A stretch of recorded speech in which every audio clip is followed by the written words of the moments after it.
Good evening, everyone. Welcome back to Discordant Dragons. I am Yiz, your host, and tonight we hopefully will have a fun stream. I have some juicy topics and some good dragon questions lined up, some fun memes in the treasure trove.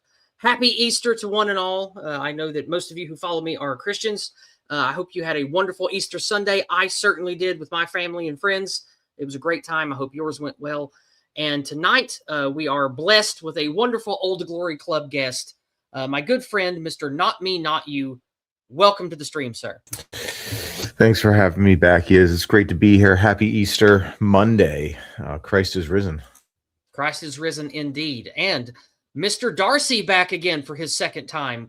Welcome, sir. Glad you're with us again. Hello. I'm very happy to be with everyone on this very special day. Glad you're here. And my loyal co-host, 3 of 12. Happy Easter to you too, sir. Yes. Christ is Lord. And I'm glad that we're over a bunch of different humps. The Artemis thing's really getting me lots of energy. Good. Fat Dave, Total Blackout Painting, was delayed a little bit with work. He is the fifth slot tonight, and he messaged me just a moment ago. He is on his way, so he will be here shortly. So I will take this time to tell you guys my annual picnic is this coming Saturday. If you are within a comfortable driving distance of the eastern tip of Tennessee, I hold an annual picnic. It's a family-friendly event, so, bring your kids, dog, whatever, to a wonderful lakeside park in eastern Tennessee, just a few minutes off Interstate 81. There's only 5 or 6 people coming right now. If you would like to come break bread with us and have merriment and just enjoy the beautiful spring day, eating my bacon-wrapped pork chops and handmade hamburgers, you are welcome to join us. Send me an email, shoot me a PM somewhere, get a hold of me on social media, and let me know that you would like to attend. It will cost you nothing other than bringing yourself to the park. So with that being said, let's go ahead and get the shilling out of the way early while we wait for Fat Dave. Mr. Not Me, Not You, is there anything you would like to shill today while you're here, sir? Just the usual. Check out the Old Glory Club. We've got 3 shows going, which is 2 more than we had last year. Well, I guess early last year. Monday, Wednesdays, and Thursdays. Back to slop on Pony Express Radio, but American Spirits is on this evening, which is the place for political philosophy. Yeah, it's wonderful. I always, whenever there's a stream up after mine, which is most Mondays, I always try to bring over as much of my audience as I can because American Spirits is fantastic. Oh, thanks, Yiz. You're welcome. Mr. Darcy, is there anything you would like to shill while you're here, sir? Well, usually we do the, I was planning on doing the shilling at the end, but join me for the Schizo Power Hour, where we broadcast, not communist. Never mind. Yeah. I tell you what, you can workshop that and do it at the end. I'll prompt you again later. Right. I need to be in the flow first. And I need to have my radio voice ready. Okay, we'll get you there. 3 of 12, anything you want to shill here at the opening of the stream? You're muted, sir.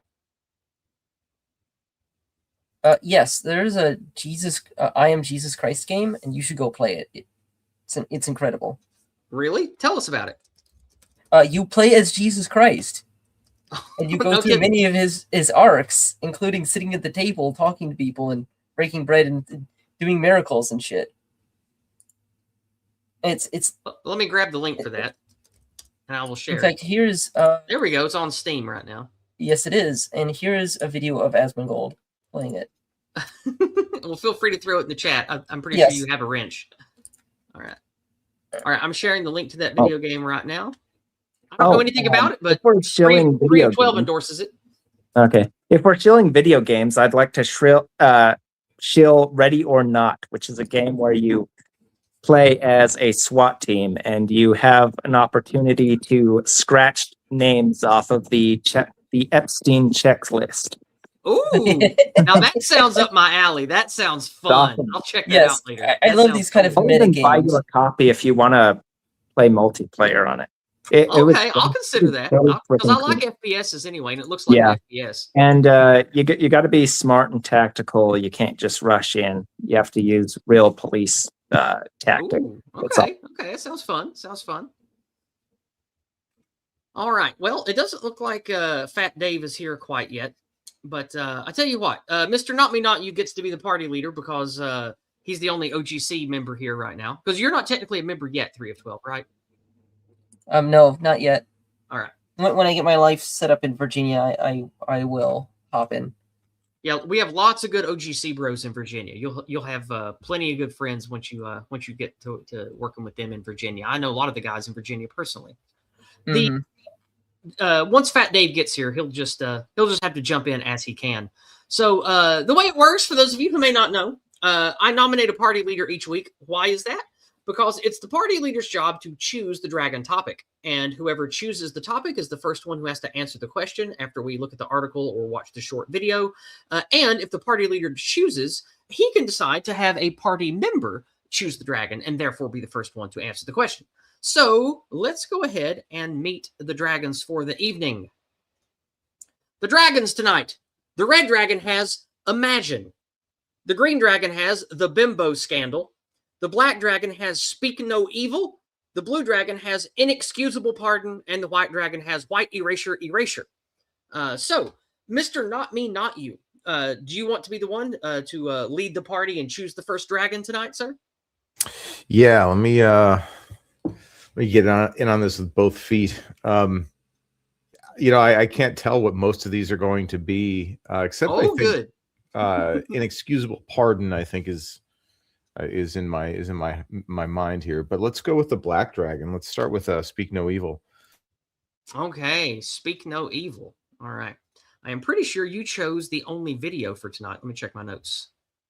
No. That's the red one. Okay. All right. So Speak No Evil is the black dragon. Very good. All right. This one is a rather interesting topic. Let's see here. There it is. OBS, please. Thank you. I'm sure many of you saw this making the rounds recently. Apparently, in Canada, Bill C9 passed, and the memes and the posts going around on X and other social media that I saw said that C9 says that now quoting scripture on marriage, sin, or God's design for sexuality can be prosecuted as willful promotion of hatred. That sort of is true, but there's more to it than that. So I went digging, and I found this. This seems to be about as neutral as you can be on the topic, looking into it, because I saw many articles on both the "it's nothing to worry about" side and the sky is falling side. This one seemed to be about the most even-keeled article I could find on it. So we're going to have a look at this today. This is from Factually. Did Canada pass a bill that criminalizes quoting scripture regarding sexuality? Here's the executive summary.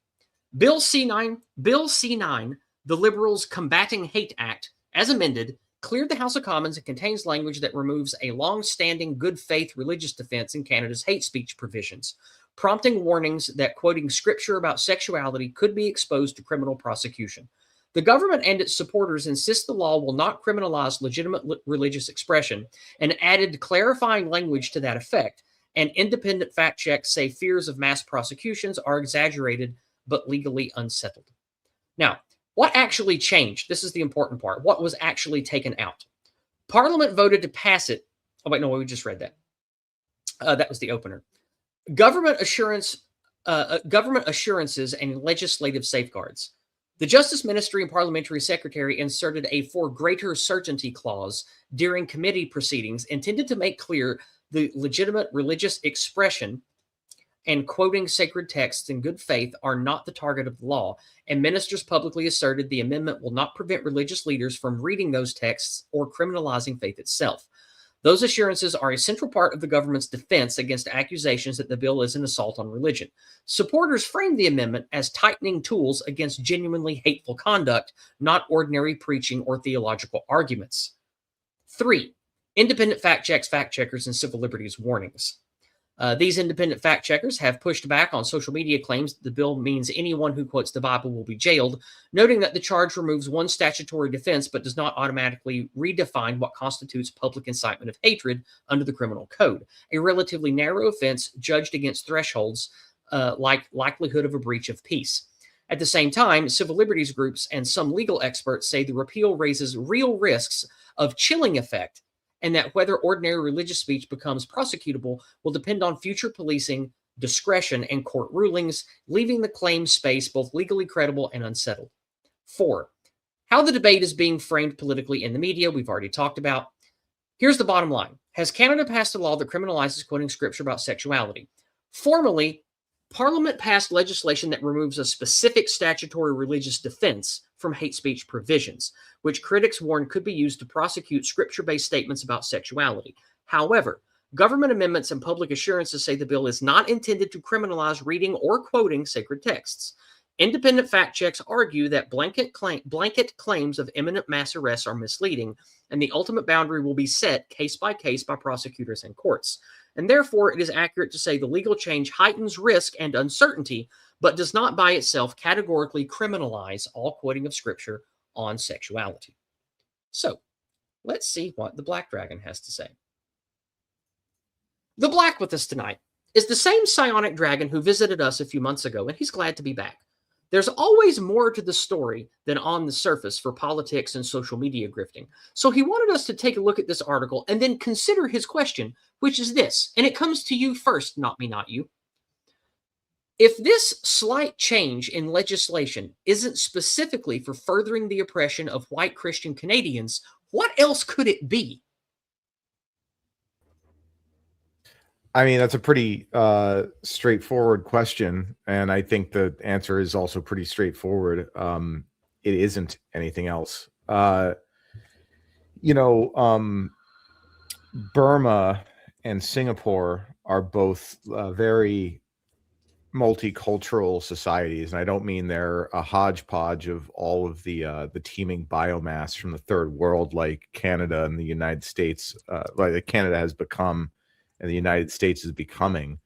They're mostly like, Southeastern Asian. They're a hodgepodge of Southeastern Asian countries. And the way that they keep order is by extreme totalitarian laws, which, like it or not, works to keep order in a multiracial society and is necessary. In this case, that's what we're seeing coming into Canada. As the Canadians are being replaced by the Chinese and the Indians, if they have the gall to speak out against it, it's going to land them in prison. I mean, it's pretty open and shut, I think.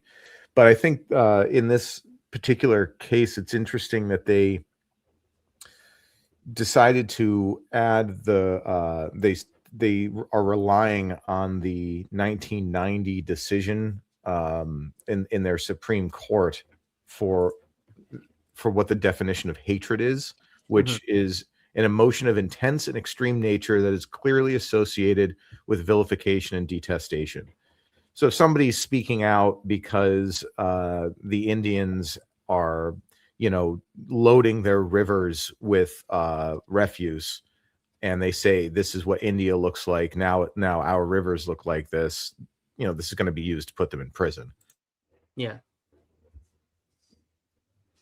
So, who else wants to answer this? Also, we have Fat Dave with us. Welcome, Dave. Hello. Late. I'm sorry. Traffic. But I am in full agreement. There's nothing else it can be, because their definition of hate, despite being specific in that, it's constantly used in ways that aren't defined that way. It's constantly implied that it can mean all kinds of things. You can be arrested essentially for pointing out that people are doing things that are illegal, just because they're not the same skin color as you. I don't see how this could be anything else, considering how vague hate speech laws and hate crime laws have been throughout the world. Especially since in Canada they always seem to only be applied to white Christians anyway. Yeah, anarcho-tyranny is always in play, of course. Mm-hmm. The law doesn't exist to be applied to everyone. It's just the people we don't like. Well, it certainly seems like the Canadian government really doesn't like white Christians at the moment. Yeah, I 100% would. This is the whole point of this, is to impose cultural Marxism and postmodernism as law. Okay, That's it. That's all that's meant to do. All right. Mr. Darcy, Fat Dave, do you have anything? Yeah, I can only add when they say legitimate grievance or legitimate, what was the word? Legitimate scripture reading. Yeah. It just means if you're black, it's legitimate. If you're white, it's not. It's never.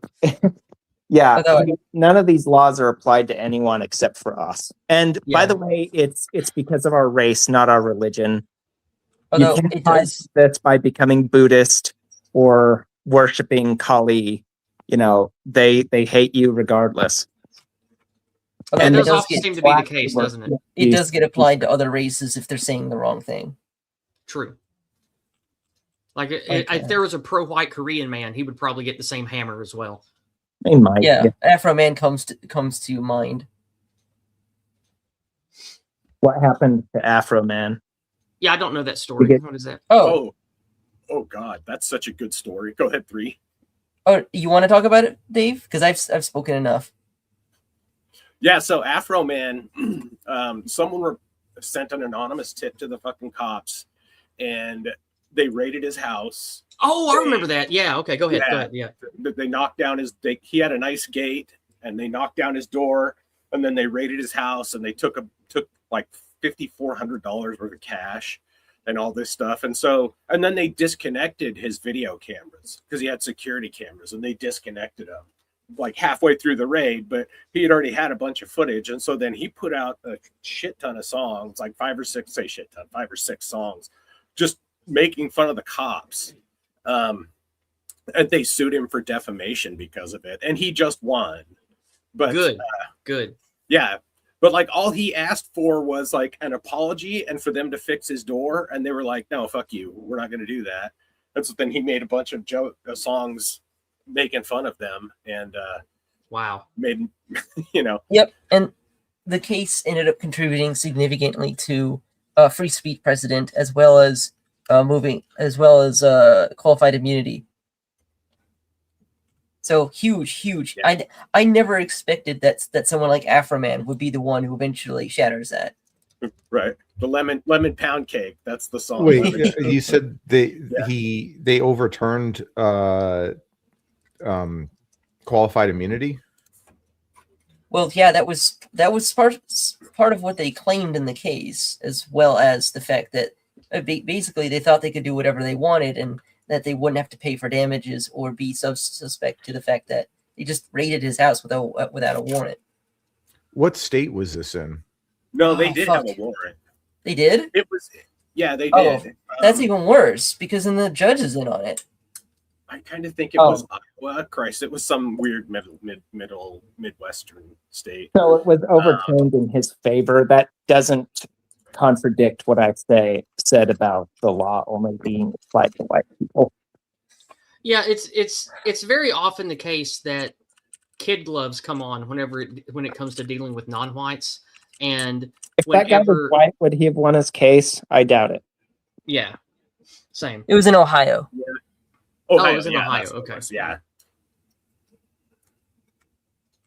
Well, I don't really have much else to say on that, but I saw that making the rounds and thought that it sounded a bit too harsh to be true, even for the anti-white Canadian government.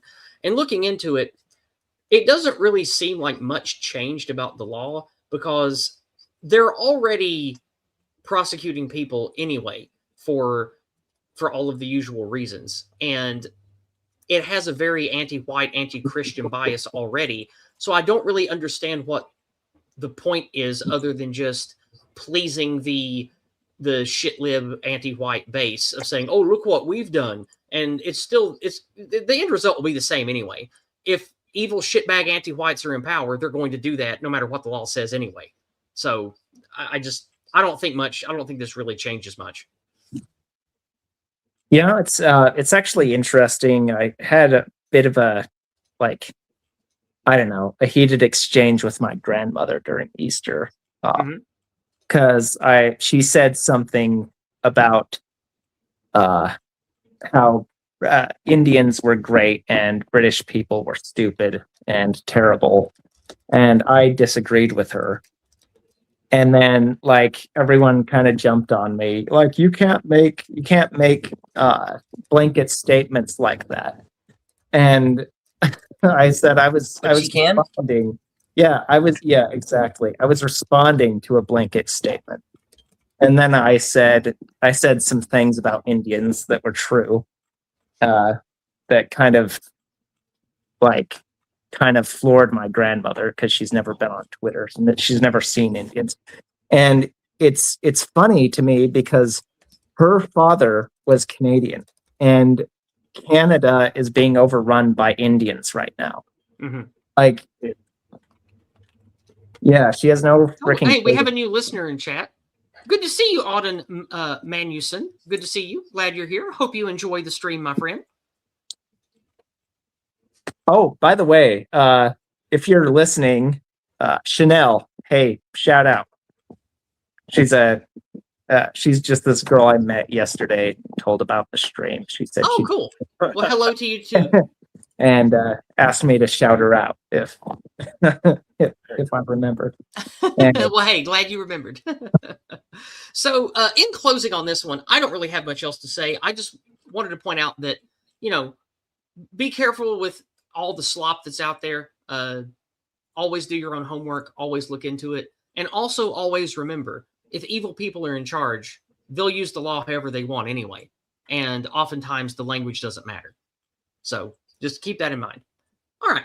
So you will see the banner on the bottom of the screen. I appreciate everyone using Entropy, which is live now. Entropy is how I prefer to receive paid chats, but you can also send in short messages on Cash App and PayPal, as well as Buy Me a Coffee. And you can send in rants on Rumble and hyper chats on Odyssey if you prefer as well. Excuse me. Give me just a moment here. Something happened with Entropy and I have to refresh. I don't know why it logs me out sometimes during the middle of the stream. There it goes. Okay, it's back now. Very good. Very good. So let's see if we have any paid chats coming through yet. I know we have one over on Rumble. And let me fire up Cash App on the phone and get open the other one. All right. Okay, nothing new over here. And now I have to check PayPal. Nothing new on PayPal yet. Nothing new on Buy Me a Coffee showing up yet. All right. So we will go to Rumble, the $50 Rumble rant. Thank you so much, Captain Corgi. Captain Corgi for 50 cockin' dollars says, a few shekels for you. Well, thank you very much for your shekels, my good friend. I appreciate that. All right. Captain Corgi, always a Chad. Yeah, he's great. He's great. And he always has fun things to say in the chat, too. He's a fun guy to have around. Yeah. All right, so let's go ahead and bring the dragons back up. Let's see. That was the black dragon. We'll bid him adieu. All right, now, we started with Speak No Evil, which leaves the Bimbo Scandal from the green, Imagine from the red, Inexcusable Pardon from the blue, and White Erasure from the white. Not me, not you. You are the party leader. What will be next, sir? Oh, we got 4 left, huh? All right. I'm gonna end up taking another one. I'll go with another one I don't know. Let's go with Imagine. Okay. This is the video, so it's very short. It won't take us long to look at it. Let me go ahead and pipe this into StreamYard here. There we go. Very good. And up we go. Now this is Rubio. I want you to have a listen to this. And at the end of the day, I think that I need to boost the audio. It's awful quiet. Let me use my audio boost app here. Let's see if this is better. And at the end of the day, I think that if there are people in Iran who now, given everything that's happened, are willing to move in a different direction for their country, that would be great. Imagine in Iran that instead of spending their wealth, billions of dollars supporting terrorists or weapons, had spent that money helping the people of Iran, you'd have a much different country. So we are always hopeful that that would exist over there. Huh. Well, isn't that rich coming from him? All right. So let's go now to the red dragon. The red with us tonight lives up to the stereotype of dragons hoarding gold. He loves physical wealth of all kinds and has one of the largest known hoards in the Great Dragon Empire. He enjoys speaking with us and is glad to be back again. He chose this topic to ask us this. Not me, not you. Do you think Rubio is cognizant of how hypocritical and politically disastrous this statement is? If so, why did he say it? If not, explain. You know, I couldn't even fathom a guess. Watching our political class operate, it's hard for me to tell whether or not they're like maniacally evil in that they know exactly what they're doing, or that they're, you know, just straight up retarded, or, you know, a Well combination said. Well of the said. both. Of both could be, you know, equally likely. Part of it is, you know, the Washington political elite definitely live in a bubble, and to be charitable, maybe they don't realize that the American people see them as, to a man, having sold out this country to foreign interests, regardless of party.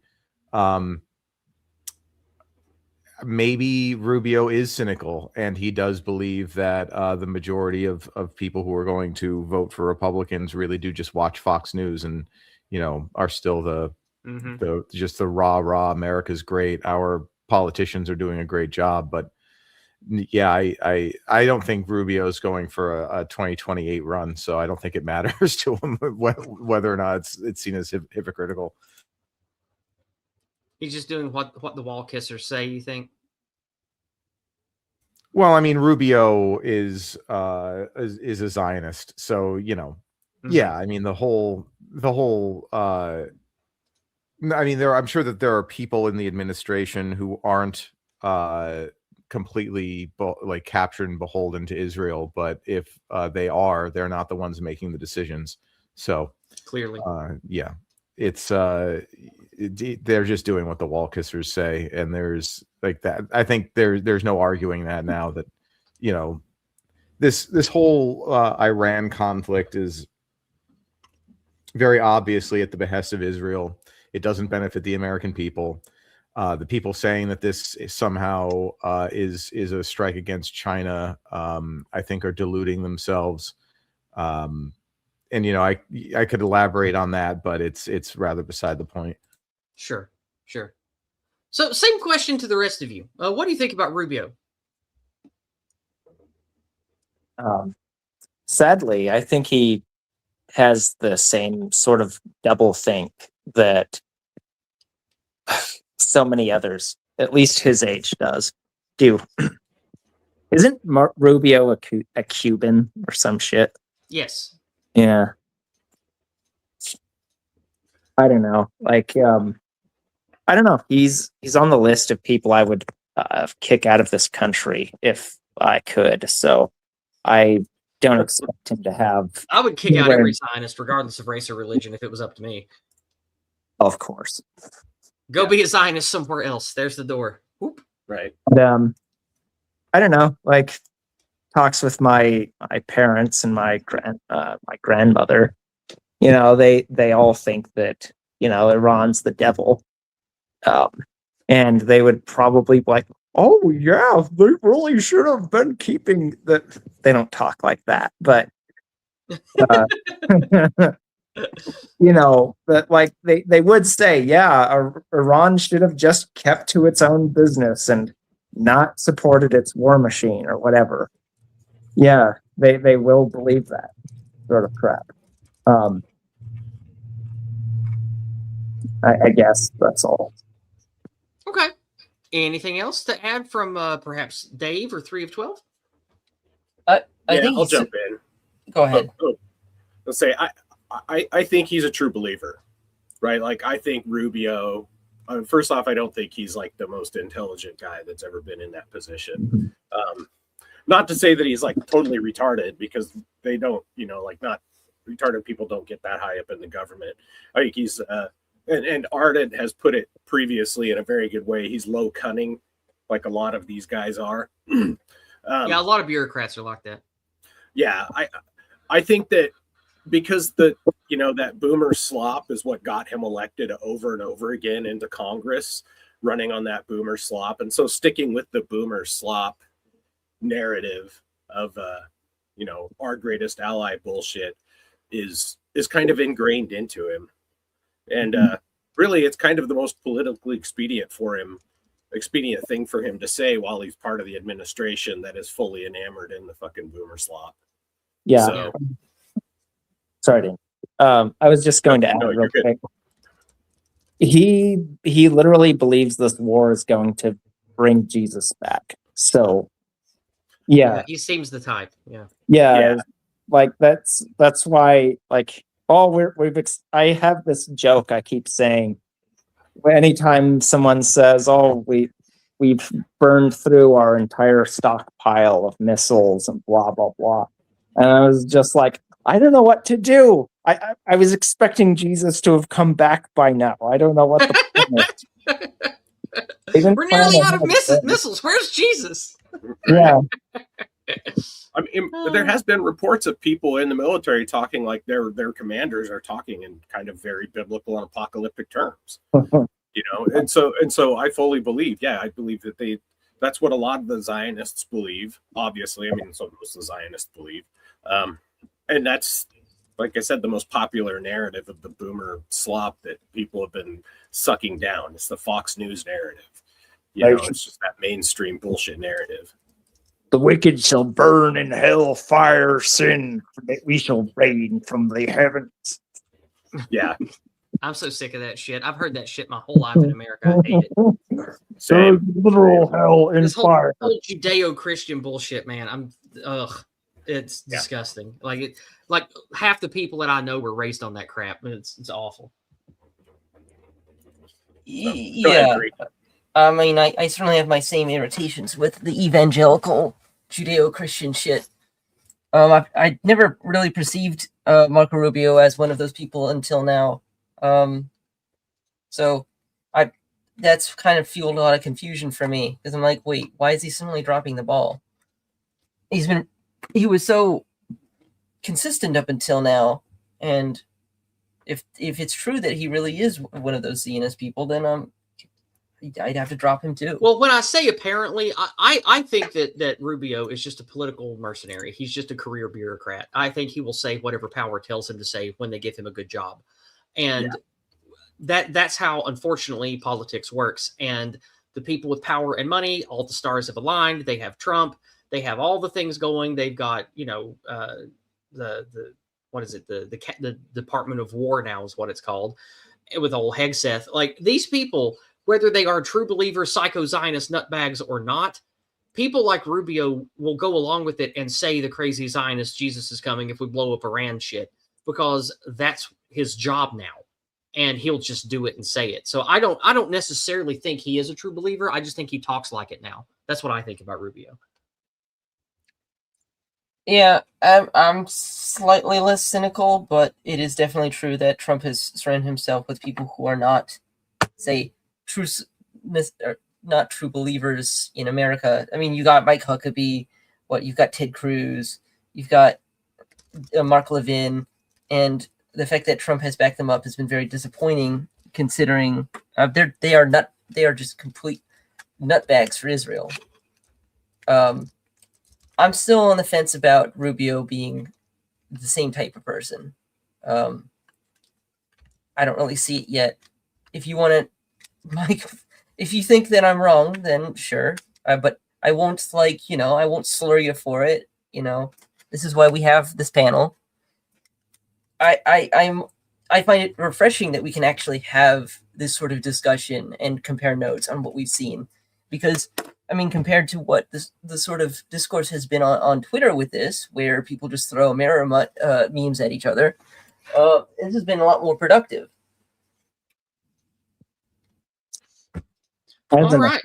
Anything else on this one before we wrap up? As an aside, I'm watching the Earth set over the horizon of the moon right now. Sweet. I wish I was watching it too. That's cool. Yeah, it's a crescent. Well, yeah, it's a crescent Earth. Nice. I've always loved space travel and moon stuff. Like I told you guys before we went live, I went to the Huntsville, Alabama space camp when I was young. Like I've loved stuff like that. Like my father, one of the only things I really liked and enjoyed doing with him was using a telescope to look at constellations and stuff when I was little. we did a lot of that. He was into space and sci-fi stuff too. I'm starting to think the Earth is a conspiracy and the moon is real. Next you would tell him about flat moon. No, the Earth is flat. The moon is round. All right. So that was fun. We do have some paid chats that came in, and a very generous one. We will start with my good friend Hunger Merchant, who I think came in first of the new paid chats. For $10 on Entropy, Hunger Merchant, good friend of mine and good OGC pal. For his $10, he says, I'd like to wish all my Western right bros, and of course, the great Christian nation of Israel, a very happy Easter. He is risen. God bless you, friends. Well, God bless you too, Hunger. You're always welcome in the small Appalachian state of Israel whenever you want to show up. I'll give you amnesty. Thank you very much for your dollars. I really appreciate it. Let's see. Let me refresh the site to make sure I don't leave anybody out. Okay, nothing new there. Nothing new there. Okay, that leaves a big whopping $50 from Jay Bishop in chat. He says, in honor of Yiz and her recent victory for white well-being. Well, thank you very much. I talked about that on my morning walk last week, and I wrote a letter to Jason for his mailbag during his big No White Guilt stream on Sundays. And I had a very good personal success with helping my doctor, who I've seen for many years, sort something out. And I'm considering writing all that experience up and putting it on my Substack. I'll probably do that in the next week or two, because it was very touching to finally have a big personal go free victory instead of just all the impersonal victories I've had with it. All right. And I think that is everyone from everywhere. All right. It is. So drop that banner and move back to the dragons. We just did Imagine from the red, which leaves 3 dragon topics for the evening. Oops, I accidentally closed a tab I didn't mean to close. I need to open that back up. All right. There we go. Sorry for the delay. All right. Mr. Not Me Not You, we have 3 dragons left. We have the Bimbo Scandal, Inexcusable Pardon, and White Erasure. The ball's in your court, sir. Yeah, let's have Mr. Darcy choose between the next 3. Okay. Sorry about that. How about White Erasure? Okay. The white dragon. Yeah. The white dragon. Very good. Excuse me. All right. This is from a local news channel up in Rhode Island, I think. Oof. Providence Mayor Smiley, who is a homosexual man married to a Jew. Providence Mayor Smiley calls for removal of controversial mural honoring slain refugee. What began as a memorial, page jumped. What began as a memorial for slain Ukrainian refugee has transformed into a political lightning rod in the creative capital, with Mayor Brett Smiley now calling for the artwork's removal. The mural, located on the exterior of the Dark Lady, a homosexual club in downtown, remains incomplete as city officials and community members clash over its message and funding. The mayor's office confirmed Sunday that Smiley wants the mural of Irina Zarutska taken down. He later released the following statement. The murder of the individual depicted in this mural was a devastating tragedy, but the misguided, isolating intent of those funding murals like this one across the country. I must be misreading this. Isolating intent of those funding murals like the one across the country is why I continue to encourage our community to support local artists whose work bring us closer together rather than divide us. I think this was tweeted with voice to text because the Y was an I. That's what threw me in that there. Yeah. Zarutska, we all know the story of Zarutska, how she was murdered. May she rest in peace. Zarutska's death became a focal point for national conservatives, including Trump, who frequently cited the case while criticizing what he describes as a lenient court system in Democrat-led states. Further complicating the local response is the project's funding, which includes a significant donation from tech billionaire Elon Musk. The artist responsible for the mural, Ian Gaudreau, who began the work last week, told NBC 10 News on Friday he never intended for the tribute to be political. Some residents visiting the site over the weekend echoed that sentiment, urging the community to focus on the victim rather than the politics. Quote from a local, "Here in Rhode Island and Providence, this is what we are about," said resident Jennifer Cross. "We should be accepting of everything and take politics aside, honor all of the people who need to be honored, and just stop. I know the divisiveness of today's politics, but stop it. Let it go. Let it go forward. She needs to be honored." So clearly some kind of vapid shitlib idiot, but at least, has the right take on this. However, the scrutiny has taken a toll on the bar owners. During a visit to the site on Sunday, an owner of the Dark 80 asked NBC 10 to leave, stating that the experience has been very distressing for the business. The owners declined to comment further. The city previously stated that the mural at 19 Snow Street was not commissioned or funded by Providence and had not been officially registered with the city by the artist nor the bar owner. The mayor's office has not yet specified the legal or any regulatory grounds for the removal request. NBC 10 News is working to schedule an interview with Mayor Smiley to clarify his stance. So, let's move now to the white dragon.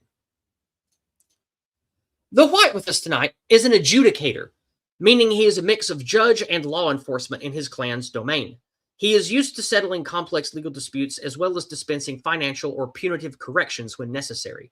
He chose this topic tonight to ask us this, and it comes to you first, Mr. Darcy. Why do you think Mayor Smiley wants this mural removed? Is it simply the anti-white imperative of politics or something else?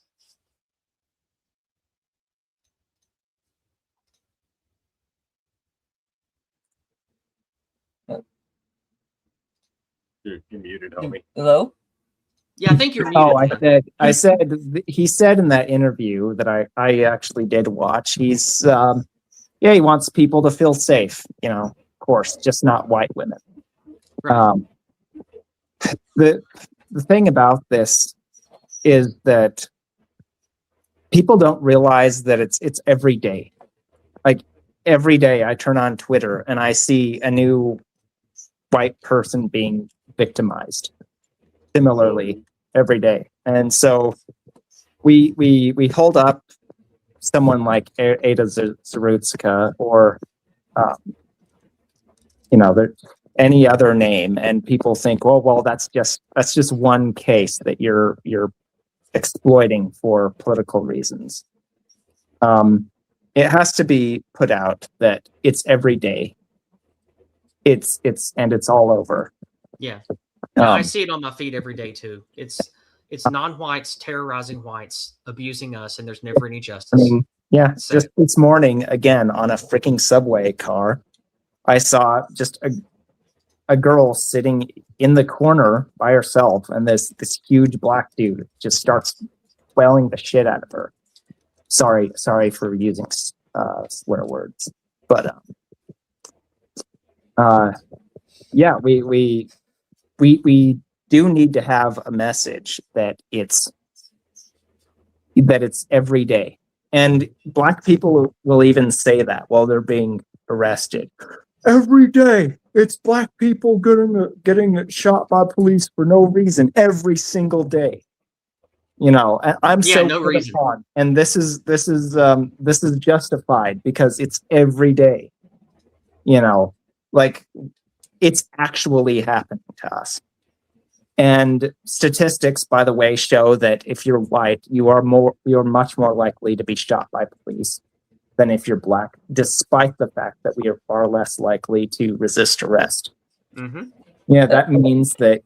And also, if you want to practice, go out to a police shooting range. All the targets are white people. They don't practice on targets of other races. There was actually I've never seen that at a shooting range, but then again, I live in like a 98% heritage American community, so maybe that's why. Police shoot one used by the police. I don't know if you have a separate police shooting range where you're from. I We mean, do here. we have a sheriff and like 5 deputies here. Like there's like almost no police here because we don't. Yeah, that's particularly strange considering gun ownership percentages are 50% or higher in most rural states. I can only imagine seeing something like that at a gun range in an inner city. There was kind of a minor scandal. Somebody went onto the police shooting range and spray painted some of the targets black because all the targets were white. That's crazy. Yeah, Wow. and they never found out who it was. Of course not. Like I could hear somebody, an officer that I knew, like saying that I wish I knew who that was, so that we could get him. Good hell. Well, let's move it back to the topic So anyway. about old Mayor Smiley. So, I still don't think that's what's appropriate. It should be more like the owner should be investigated for racially discriminating in their clientele. Like, take it beyond just vandalism. Just actually prosecute these fucking people. Well, the way the story goes is the artist who wanted to make the mural okayed it with the owner of the club. The club was cool with it because it's like a really gay shitlib area that's like just full of homos and weirdos and artists and shit. And Money. Of course, to them, it like clearly they aren't like jacked into this political zeitgeist because it blindsided them here. So to them, it was just, oh, this poor person got murdered by somebody on a bus or on a train, excuse me. We're going to make a big mural to this person who was unfairly and unjustly murdered, and it was big news, and we've all heard about it. And that's just how the weirdos in Rhode Island are. They're all like, they're basically modern day hippies up there. And then when there was a bunch of social media blowback and when Elon Musk caught wind of the mural going up, he was like, hell yeah. And he threw money into it and stuck his fingers in it and made, a stink about it on Twitter. And of course, the anti-whites and the shit libs and shit, they don't like that. So there was a bunch of kerfuffle and it made everybody involved with the mural locally unhappy. And then the shitbag anti-white homo mayor was like, well, then we'll just take it down. Well, the way I understood it was that Musk is actually put $1 million towards these murals before it was raised. And I think the right, gay but it was after the guy nightclub- got the go ahead though. Like, Yeah. I think that the gay nightclub owners were just offered an obscene amount of money and they took it. okay, that could be And true. I think they're perfectly happy to have it taken down too. It's like I got paid and it's going to get covered up so I can put up my own advertising still. That's, Well, I think they're happy about it. By the way, the mayor that's running against the incumbent mayor is also, he's also pro taking it down. So you don't and I think the new guy in chat also makes a good point. The previous NPC programming made all the shitlib morons that are vapid support Ukraine, and she happened to be Ukrainian. That definitely plays into it. Yeah, a bit. But I think that's wearing off. and I don't think that would have ever stopped them from the bigger issues of some poor black guy, yeah, he was a schizo. We need to support him and we can't make him look bad. I doubt that stuff ever trumped. I mean, I doubt that stuff. I doubt her being Ukrainian ever really mattered that much in this case because she wasn't a Ukrainian being shot by a Russian. And the people who are like, go ahead. Oh, so they don't give a shit about her being Ukrainian. Yeah. They I just don't think so either. Yeah, they were just the homosexual bar owners. Yeah, they were just offered an obscene amount of money to put up the mural, and so I seriously doubt that they gave a shit about. But do we know that for sure? I couldn't find that. Yeah, I was about to when I read about it because today, I don't read through operate like 5 or 6 speculation. articles, and I didn't see anywhere about money changing hands directly to the bar owner. I didn't see anything about that. Have you read that or heard that somewhere? Because I didn't. I've never heard that or read that about this. Heard that a lot of money has been raised to put up these murals, and that Elon Musk threw $1 million behind it. So I think he's done that nationally. people are being paid. Right. But as you said, that she found that he did it long after it was already a thing. Yeah. Not long after. It was after it was okayed and Trump caught, or not Trump, Musk caught wind of it. That's when he threw money at it. Yeah. So I'm not saying I'm not saying that money didn't change hands and a lot of it go to the bar owner. That totally could have happened. I just haven't read that on Twitter anywhere, nor did I read that in any of the articles about it. So I can't confirm that. I just wondered if you could. That's why. Well, I guess I can't, but I don't know if I've ever heard of anyone putting up artwork that they weren't paid for. I mean, it's also worth mentioning that in the article, the bar owners were saying that, oh, the mural's not complete. It's going to have a bunch of, gay, multicultural, social justice stuff on it. Yeah. Which I don't know if that's true, because it looked mostly done. I didn't see any space for that kind of stuff, but I didn't either, but it looks like we'll never know. And it's just going to be taken down. Yeah. If that's true, it looks like it was kind of supposed to be in the bottom half of the mural there. Yeah. Who knows? Yeah. Can we see the picture of the mural again? Yes. Yeah. Give me just a moment. Yeah. I mean, to stick with the Dragon's question, the anti-white animus has been around in the media since the 60s. So yeah, at least, yeah. Even if these people aren't consciously aware that that's the political mode that they're operating in, it's just like a fish in water. Yeah. If you're a politician in a blue city, you're anti-white. Basically, yeah. Yeah, they could have painted a big giant like Slava Ukraini on there or something like that to make the shitlibs happy. Who knows? They could have done something like that. They could have put a lot of different things in there. I usually go with the simple answer, which is most people are low information and vapid, and most people like money. And that's why I think it's entirely plausible. Some guy that likes to do artwork wants to get paid for doing art, like all artists do.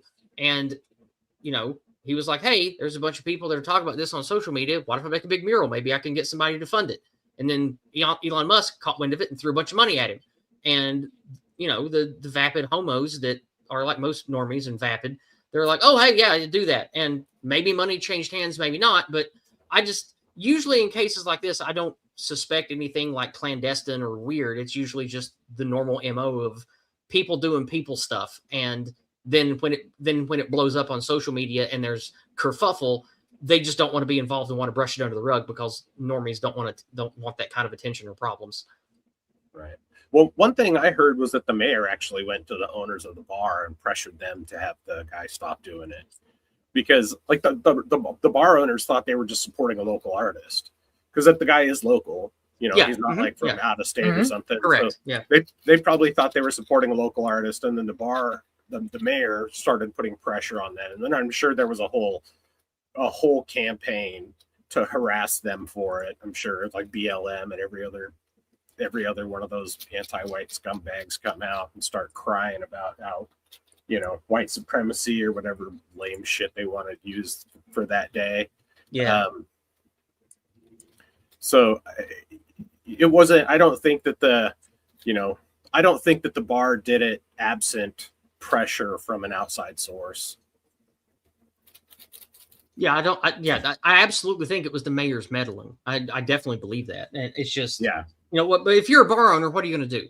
The mayor comes and says, hey, I want you to end this. And then the news media starts coming around. If the money's already changed hands and the artist and the bar already have their money, why would they not comply? They want to go about their lives. They don't want local authorities jumping up their hoop about stuff. They don't want problems. Right. They just want to go back to doing what they were doing, and they've already been paid. So why wouldn't they comply? So I think that it's just that. I think it's that simple.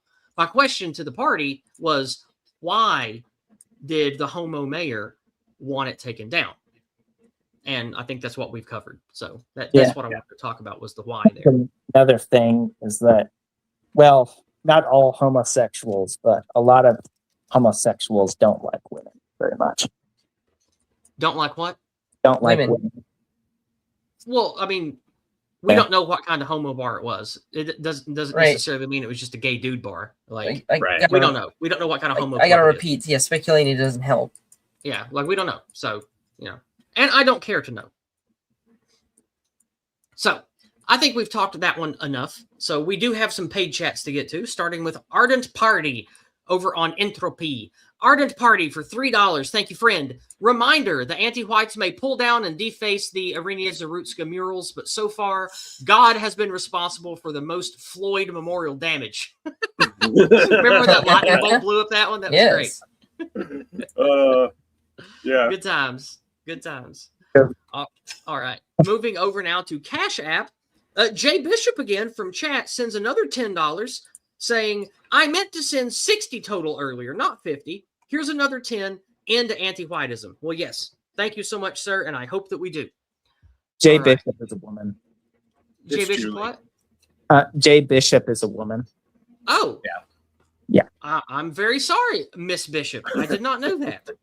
If you've told me that before, I apologize. I've seen you in my chat for years, and whenever you send in money, I'm pretty sure I've always said he, and I don't recall being corrected. I did not mean to misgender you. Forgive me. All right. And yes, I say misgender as a joke because of, cultural connotation. Her. All right. All right. Okay. Jay Bishop confirms Jay Bishop is indeed a femoid.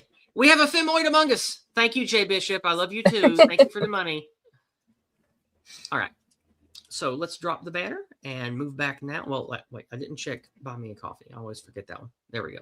Yeah, nothing new on that. So that was the White Dragon, which leaves us two topics: inexcusable pardon and the bimbo scandal. Woo! So, not me, not you. You are the party leader. What'll it be? Let's get Fat Dave to flip the coin on this one. Fat Dave. Oh, I know that inexcusable pardon one is depressing, but this bimbo scandal is too funny. So let's go with that one. Okay, let me respond to Linda in the chat first. Let me pull this up. I'm so sorry, Linda. I didn't know that she was a woman. I'm sorry. Remember, I see hundreds of names just in chat, and then thousands more across social media. It's very difficult for me to remember. All right. Yes, a female woman, as Ivan the Horrible would say. A female woman. Oh no. All right. So, the bimbo scandal. That is the Green Dragon. Now, many of you may have heard about this, and I'm very, very sad if you have to see these horrible pictures, because I don't want anyone to have to see them, but we have to read the article. So you might have to see something horrible. Christy Nome says she was blindsided by husband's cross-dressing pics, but their marriage has been abnormal for years. Christy Nome said she was blindsided by the news that her husband was cross-dressing with oversized fake breasts and sharing the pics. But for years, the couple's relationship has been anything but normal. Christy and Byron Nome have been married since '92 when she was still in college. They welcomed their first child in '94, a month after her father. We don't care. Byron was by her side for her political rise, including her 2007 election to the State House and 2011 election to Congress. Here they are here with the Easter Bunny. In 2022, interview with Elysian, Christy Nome said, "We are such a transparent family," over their willingness to put their family life out there, adding that they're an open book. But there's another side to the relationship. The former Homeland Security and South Dakota governor have been carrying out a multi-year affair with ex-Trump campaign manager Corey Lewandowski, who is also married in what is surely one of the Beltway's worst-kept secrets. I mean, I've heard about this affair for years.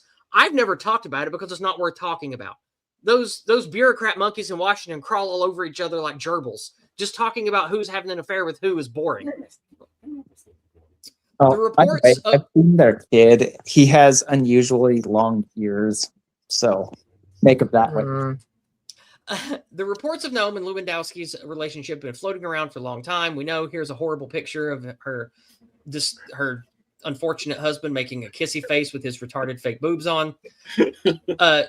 She is denied the affair, but they have done little to tamp down on the speculation, etc., etc. Last April, okay, this is just all about her affair. Nobody cares about this. All right. Let's see. Meanwhile, the husband Byron is living back in the hometown where he runs Gnome Insurance in the town of Bryant, population 471. The brazenness of the affair did not sit well with members of Gnome's family, who told the Post they hoped he'll eventually leave the ousted DHS chief once and for all. However, they predicted he would remain in the marriage due to his devout Christian faith. Now, nothing says devout Christian to me like this picture. What about you guys? What do you think? So Oh my God! What the fuck? Now he said, here's a quote. Here's a quote. He said he decided about 20 years ago that it was his calling from God to support her in whatever she decided to do, one family member said. So he has put up with the humiliation. Well, seems to me he's pretty keen on humiliation, if you ask me. Yeah. Because these pictures were obtained from a large chat room for bimboification and male humiliation. We will see if he sticks with her now. I think it's him honoring the calling from God, said the family member, but it seems like there would be some limit to that. Well, I think the limit of honoring God has now been met. What would you say? Yeah. All right, let's move to the Green Dragon, which is our good old friend, this guy. The Green with us tonight loves our stream and has bragging rights for being the dragon who has appeared on the most discordant dragons thus far. He's glad to be back with us again to laugh and to learn, especially about ridiculous political scandals like this one. His question tonight comes to you, Fat Dave.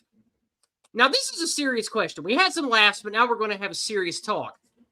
Why are gender warping kinks and transgenderism so prevalent in our society? Do you think some of it is a natural response to a rapidly changing society? I think that in this case, because again, they've been inculcated in that, they've been immersed in that degenerate Washington, D.C. political culture for so long that I kind of think it's a natural side effect of that. And but remember, he's not a D.C. goon. He's a rural small town gooner. He is, but he still gets to run in those circles. And then also, and Lakutaku made a very excellent point in chat. It's the prevalence of pornography. It's the prevalence of it being so easy to obtain and people becoming so grossly desensitized to it that they just keep going deeper and deeper and deeper until they end up wearing giant fake tits and making ducks fake lips. You know, like they are so porn brained and coon brained, as we say. Yeah. They're so their brain is so soaked with that stuff that they just can't help it. They go deeper and deeper and deeper until there's like and because there's no shame, right? That's part of the overall like sex positive culture in general. Is that the people don't feel shame and they don't feel the shame that they should feel as because there's no cultural or institutional pushback anymore where there should be. Yeah, absolutely. And don't forget, they're together because they agree on that stuff. Right. Yeah. So yeah, I don't. Christy Nome is also a degenerate. Not surprised. 100%. And her trying to clutch her pearls and be like, I had no idea. Bullshit, bitch. Don't. No, you were doing the sit in bed together. We don't know. Like, oh, you didn't see the giant fake tits in the closet that are hanging up, like the several pairs of racks that are hanging up in your closet. Like, yeah. I mean, he runs an insurance business. Maybe he kept him at the office. We don't know. Yeah, that's always a possibility. Those are his office tits. Well, like you said, the affair and the fact that their marriage has never been really normal for years would imply that this has been something that she at least was clued in on to some degree. So it's not like he was like keeping it a secret from her, or if he was, he was doing a very poor job. I see Moon Man here threatening me with a good time. I see you. I see you trying to tempt me, Satan. Get behind me.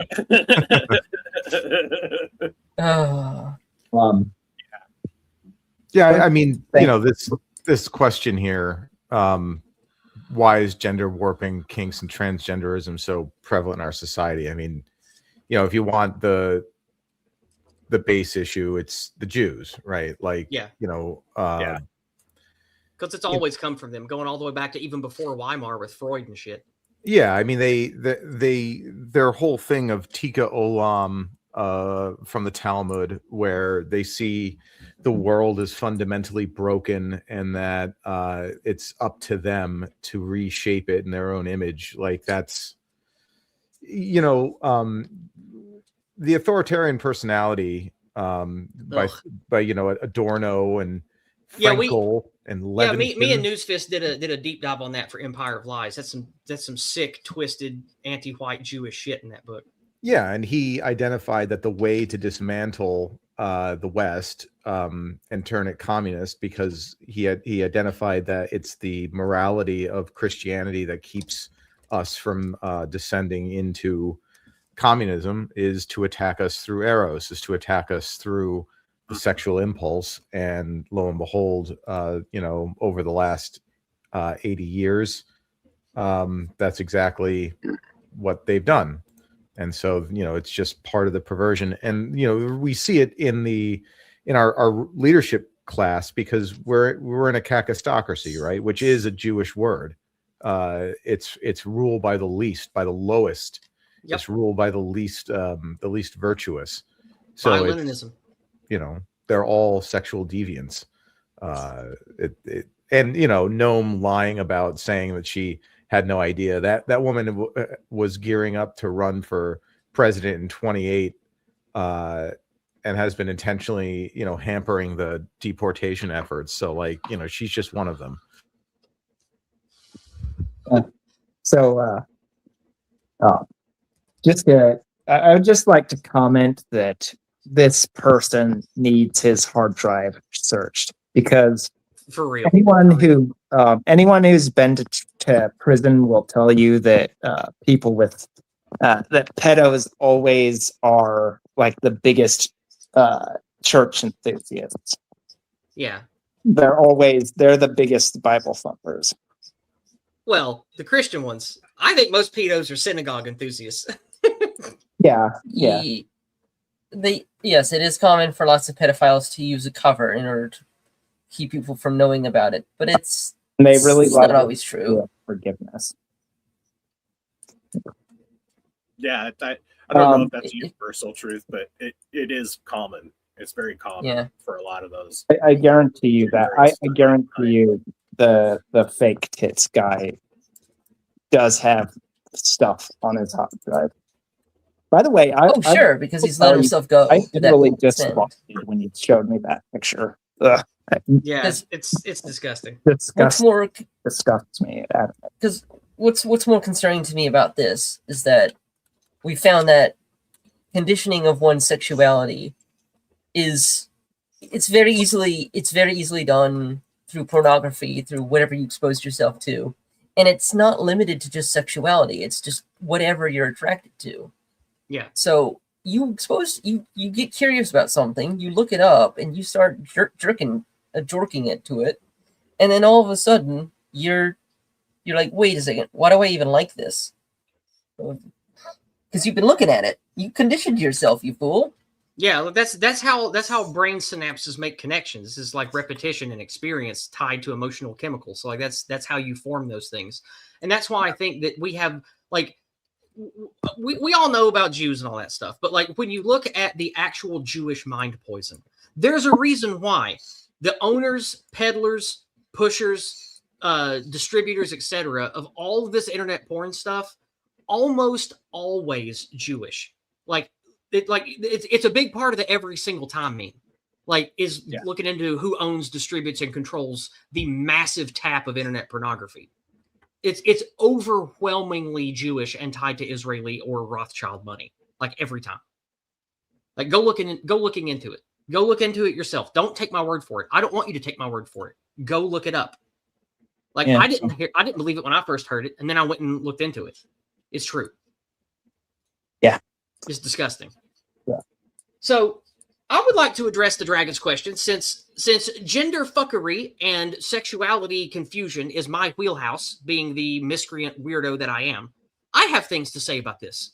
So I would like to rarely on my stream directly address the dragon's question, because I have a few things to say. I think that the primary reason that we have such a, let's say, sex role breakdown in society is because of how society has been mind-warred and shaped on purpose. Not just with the hypersexualization pornography crap, but with, look at how we live. Because Daddy State has basically removed all barriers for survival, we have mountains of people reproducing that in a previous era, only a few generations ago, wouldn't be reproducing and having children. Then you have the mass enshittification of everything. Bad foods, bad drinks, bad diets. We have chemicals we were exposed to that we don't even know the long-term ramifications of yet. We have never-ending feminization of our young men in schools constantly by these terrible women that should never be allowed to teach or mother at all because they are so disgusting. These awful anti-white, mentally destroyed shitlib idiots that look at the entire world as their children to mother and pamper and sissify. Our schools, our businesses are full of these women.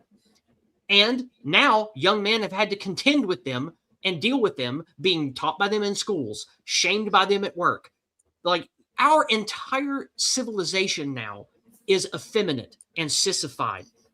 And at this point, like, the fucking anti-white Jews pushing the porn, they could just take their finger off the scale and it would still be this bad, because it's gotten to this point. We have arrived here after at least 100 years of pushing for this. And I think that at this point, it's just sort of a cursed, damned machine where, like, look, I will use myself as an example. Someone who had genuine, real genetic problems of being intersex and had an awful, miserable time with a split puberty, hot flashes. I almost died once. My body responded horribly because of different interlocutors with, I think it's, what was it? The DHES 9. I forget the interlocutor that triggers the flight or flight response with androgens. But my body has like 7 times the amount of those. So any amount of testosterone, when it was dumped into my body during puberty from my messed up gonads, was causing me hot flashes, violent rage. I couldn't sleep. And then when the other female half of my gonads tried to make a puberty happen, I would get sick. I would have bleeding issues. I was a mess and I needed medical help.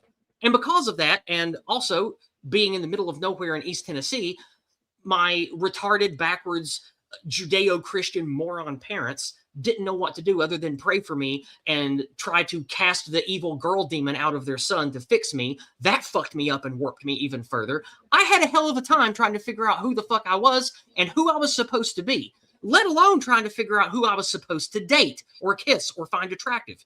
I had a miserable time of that my entire teenage years. And finally, I was able to find real medical help. They figured out the problem. They fixed me. I got surgery. I got on the right hormone regimen, and I became stable. Well, through all of that, who was helping me? Shitlib women, transgender activists, drag queens at counseling sessions, all of the help I could find, whether it was counselors at schools, preachers at church, everyone I had access to help me didn't fucking help me until I found this one-based doctor who looked at me as a medical problem and said, "You have a medical problem. I will medically fix you." And he did. He was an old guy then. Bless his heart. He's probably dead now. This was like 27 years ago.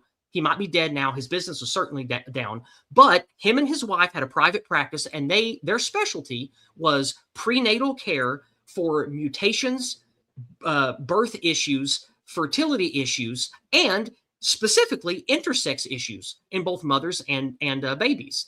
And he took one look at me one look at my genitals in the stirrups and said, "Oh my God, you're intersex. Why didn't no one ever tell you that?" Well, because I had retarded backwards Judeo-Christian parents and lived in a backwards shithole in the middle of nowhere. They didn't know what the fuck that was. Nobody wants to look at genitals or talk about sex because they're all ashamed of it. So nobody fucking knew until I met this doctor when I was, 18 and a half, 19, and he fixed me. And so it taught me that even back in the 90s, even in the middle of nowhere in supposed wasteland in the fucking middle of rural Tennessee, everyone I went to for help was already infected with this anti-white mind poison. They were already all on board with homosexual stuff and transgender stuff and drag queens and, oh, it's okay to be different and homosexual. You're just going through problems. Like, I had a high school counselor tell me I was just having PTSD because I was scared to be gay. I had a fucking counselor tell me that, and he was a man. He was like a 40-year-old man that told me that. So you can't tell me that this mind cancer is not a self-perpetuating machine that was already ingrained in every one of our institutions by the 90s. I lived it. I suffered because of it. So that's what I think that where all of this comes from is the previous generation's mind poison warping people. And now they're all teachers and counselors and doctors and politicians, and they just keep perpetuating this same anti-white mind disease. So now I'm off my soapbox. What do you guys have to say about all that? I mean, preach it, Yiz. That's a crazy story. Yeah. But the modern psychological establishment is entirely captured. Hell yeah, it was, because the 2 or 3, let's see, first was her when I was 13, then the Christian one when I was 14 or 15, and then the one I went to see when I was 7. 3. I had 3. I had 1 psychologist and 2 psychiatrists look at me. They were all women. They were all shit libs, and they all told me that I was just a gay man with mental problems. Every single one of them. Didn't want to do anything like extensive blood work. They didn't want to even look at my genitals to see if there was something wrong. No, they wanted to fast track me on the transgender train no matter what I said. They didn't care about my problems. They cared about their agenda. Every single one of them. And that was in the freaking 90s. In rural East Tennessee, it was already like that. So you can't tell me how bad it is. It's bad. Yeah, it's that pathological altruism, right? It's virtue signaling all the way back then too, because people thought they were being accepting and kind, and it was making them a good person to be, to be an advocate for that bullshit. Because they, because Judeo-Christian, because they had been inculcated by the narrative.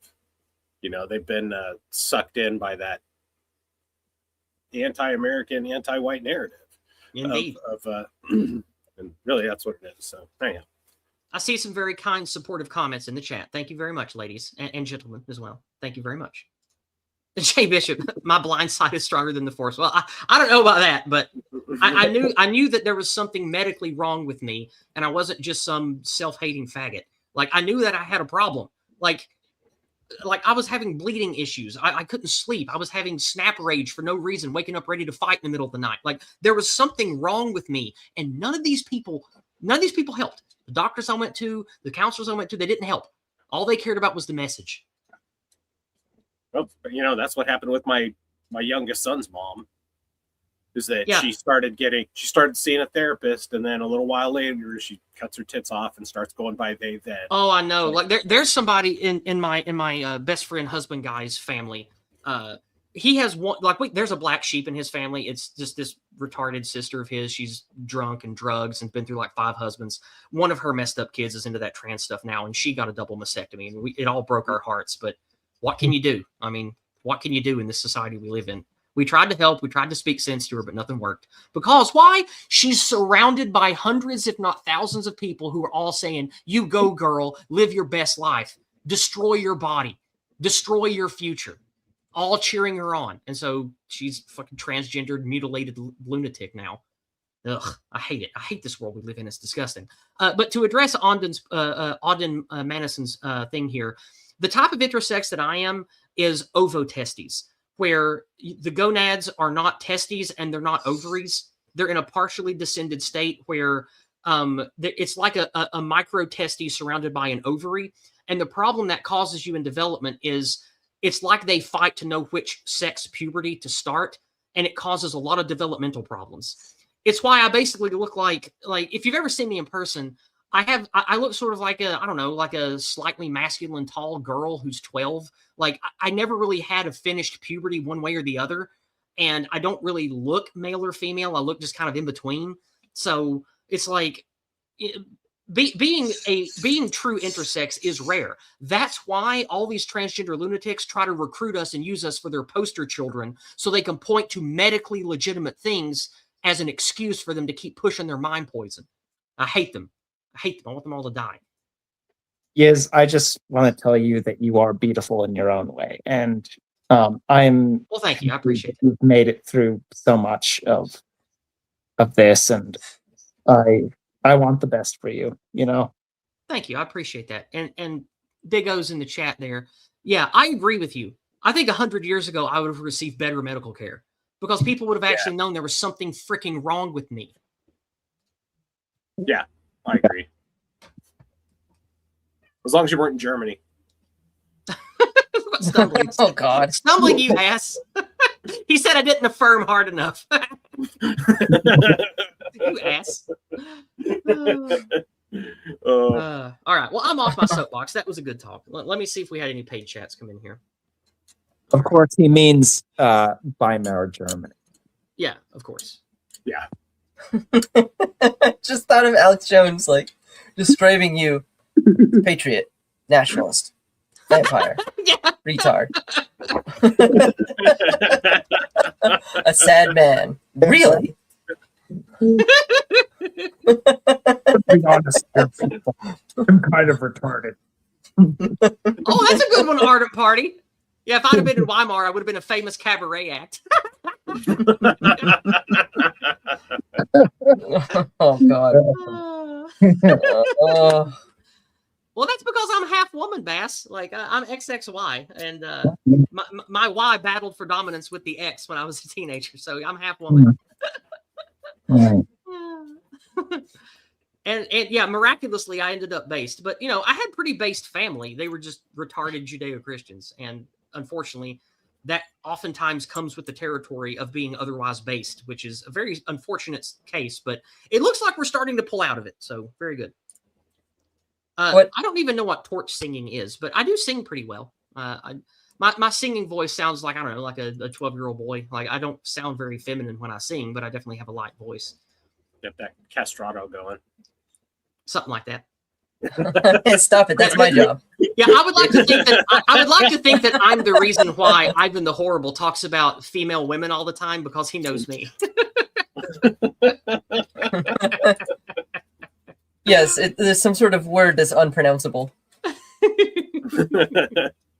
All right. Well, we've had fun with that, and thank you guys for listening. I wanted to, every now and then I like to speak on something I had personal experience with, and that's one of the things that I've had the most challenges with in my life, and it gives me like sort of insider baseball on how all of this transgender agenda shit works, because I had to live through it in the 90s and early aughts. So I know what it's like. I know how evil it is and how sinister and how it's infected everything. It's dark.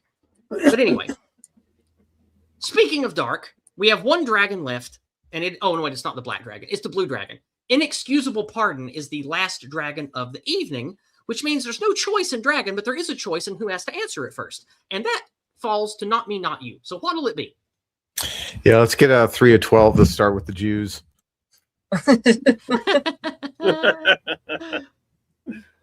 Yeah, let's go for it. All right. So 3 of 12 it will be. All right.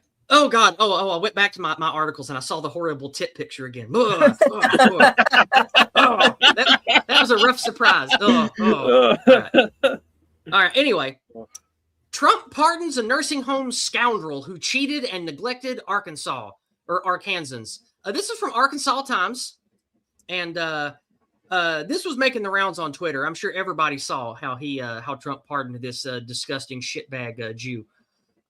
In addition to minimizing the dismemberment of a journalist by Bonesaw and calling a woman reporter piggy this month, Trump managed to squeeze in a pardon for a fraudster whose victims include Arkansas employees and nursing home residents. The lucky felon is Joseph Schwartz, who operated a multi-state nursing home chain called Skyline. Schwartz controlled nearly 100 nursing homes in 11 states, including several in Arkansas. He was sentenced in federal court in April of this year to 36 months in prison for his role in a $38 million employment tax fraud scheme, having willfully failed to pay employment taxes owed. He withheld the amounts from employees' paychecks and then pocketed the money. As of April, Schwartz was required to pay a $100,000 fine and $5 million in restitution. But the president's full and unconditional pardon means he will get any money he paid towards fines and restitutions returned to him, and he will be a free man after having served only 3 months of his 3-year sentence. Can someone should explain why this guy who ran several nursing homes in Arkansas into the ground won't have to pay a price. And trust me when I say he ran Arkansas nursing homes into the ground, it is a fact. 2 homes were run so poorly that the state of Arkansas had to take them over. So many of our most weak, frail, and vulnerable Arkansans received inexcusably poor care, and this guy gets pardoned by the president. While Trump may not mind the grift, other Republicans certainly did. Graft. In May, Arkansas Attorney General Tim Griffin trumpeted Schwartz's conviction for Medicaid fraud and tax evasion. Quote, Schwartz didn't just take advantage of our vulnerable population, he also preyed on Arkansans who worked in his facilities, Griffin said in a press release, by submitting false information to manipulate Medicaid payments and failing to turn over employee tax withholdings. He betrayed the trust placed in him as an employer and the owner of those nursing homes. My office will continue to hold back actors accountable and pursue those who exploit Arkansans. Separate from his federal charges, in Arkansas, Schwartz pled guilty to 1 count of medical fraud and 1 count of attempting to evade or defeat tax, both felonies. Schwartz was sentenced to 12 months in the Arkansas Department of Corrections with an additional 48 months suspended imposition of sentence. He was also ordered to pay a $2,000 fine, court costs, and a restitution totaling $1.8 million. There's no word yet on whether Schwartz will have to come to Arkansas to serve time or pay his due. Not only did Schwartz not pay taxes on his employees here, meaning Arkansas, he also ran out on his lawyers. More than one defense firm in Arkansas discharged him as a client for failing to pay his bills. Oh my God, this guy's so stereotypically Jewish, Jesus Christ. Judges all over the state have entered default judgments against him. But will these judgments ever be paid? Most of you probably don't know that nursing homes in Arkansas are not required to carry insurance. Did you know that? Yes, you read that right. The companies that get paid large amounts of both state and federal taxpayer dollars to care for our most vulnerable citizens are not required to carry insurance. Most of the homes that do have insurance only carry anywhere from $100,000 to $250,000 in coverage. In Schwartz's case, he operated a number of homes in Arkansas with no insurance coverage at all. That's a good reason for defense attorneys to have fired him as a client.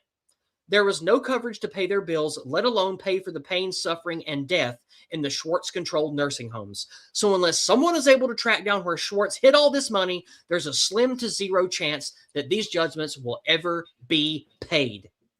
Blue Dragon. The Blue with us tonight is a wealthy and respected heir to one of the most prestigious Blue clans, and he enjoys speaking with us when he has the time. Trump has made many dubious pardons thus far, but this one is beyond the pale. He chose this story tonight to ask us this, and it comes to you first, 3 of 12. Why did Trump pardon this scumbag? Also, what do you think is going on with Trump? Has he always planned on screwing us over this bad, or did something recent change him? Or is it something else? Yeah, I'm not sure, because like you mentioned, yeah, it's not the first. It's not the first weird pardon. Yeah, he's made a bunch of them. He's never said a word about them. It's never come up in has it come up in any of these public conferences that they have? Has anyone ever said a word about it? Nope, not that I can find. I haven't found a single reporter asking him about any of these pardons of Jewish criminals. Not a single one. But keep in mind, this is not just a Trump thing. Pretty much every president since I've been alive pardons awful Jewish criminals, even terrorists. Oh, yes. It's more of the question is, why is he doing it? And I think that the answer, I'm starting to come to the answer, is that he's being told, it's possible that he's being told bullshit by virtually everyone. It's possible because his opinion on his role in the administration as the president is not that he handles all the details himself. He gets told things by his cabinet. And I mean, just look at the people that he picked. I like some of them, but it's obvious at least some of them are just completely useless. Kristi Noem and Pam Bondi are obvious examples. Kash Patel. And that psycho Judeo-Christian spiritual leader, the one that, yes, the one that like likes to hoot and holler with fucking Hegseth. And we had the same problem with him picking poorly with the first administration. I can only come to the conclusion that even if Trump is on the up and up himself, that everyone around him is just lying to his face. I can only come up considering that has happened. There's been articles about it. It was confirmed that aides lied to him. And when he notices, he does get angry and he does do something about it. But he was already frustrated with Pam Bondi. At least that's what he says. It's the only conclusion that makes any sense to me. The reason why he's doing things that don't make sense is because, well, he's being told things that aren't true. It's the only way I can keep it consistent in my head. Because I think it might be a little more sinister than that. Yeah. It's but plenty I sinister what enough. 312 has to say. He has it first. It's mostly because Trump's views on politics have been consistent for decades. This isn't even his first. The first administration wasn't even his first foray into politics. He started his own political party. He's been saying the same things for decades, almost to a T. I struggle to believe that he's really terribly compromised. See, going along with what you're saying, I think that the seat of the president is what's compromised. Because no matter who you vote for, you get John McCain. No matter who you vote for, the Fed's never dissolved. No matter who you vote for, white people die for Israel. No matter who you vote for, biological white erasure happens with never-ending migration. No matter who you vote for, the dollar is destroyed, our future is stolen, and our value depreciates. No matter who's in that seat, those things always happen. Yeah. And there are some exceptions in this administration that show that there's something different. There's definitely signs that there are patriots at helms here and there. I would have to say we are still stuck with a lot of the rot. The deep state is still in the background. I mean, in the middle management layers. Not to mention that, the lieutenant secretaries had to be fired too for being complete traitors. We're not even close to out of this. We're not even close to having full control of our own government. Until there's more of us that penetrate that far into, say, an administration in order to leak us what the fuck's actually going on, we won't know for sure. We can only speculate on it to a degree. We can only take the scraps of notes that we get from articles, and hopefully it makes sense when we put it together. And also, but it really doesn't, does it? And also, I'm a big fan of following the money. And I was going to bring this up later, but Autumn beat it to me in the chat. Remember when he was supposedly going bankrupt? Yeah. I remember that. And then all of a sudden he was flush with cash and spending hundreds of millions of dollars on campaigning and everything. You're not wrong. I think that's very suspect. Always follow the money.